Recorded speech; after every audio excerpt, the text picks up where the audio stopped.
As we look back at the just concluded ODI series between the West Indies and New Zealand, I want to try to put the role of opening batsman Shai Hope into perspective this evening. In principle, I agree that Shai Hope uses up too many dot balls at the top of the order.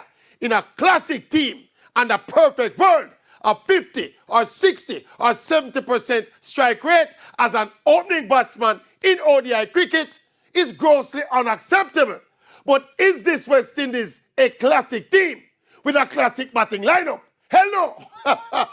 So that perfect innings with rotation of strike and scoring close to a runner ball, Shai Hope is not technically capable to bat that way. Hope just happens to be the best of a poor lot of West Indies batsmen, averaging near 50 with a dozen ODI centuries.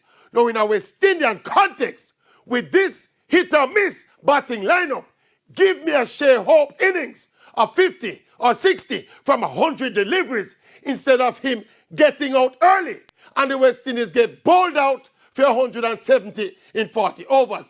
Give me that long and slow innings by Shai Hope. We bat out the 50 overs, we make 300 and lose. Instead of him take more chances, get out early. West Indies all out for 160 in 36 overs, and we lose. So just pick your losing poison. Which one you choose? Long live Hope.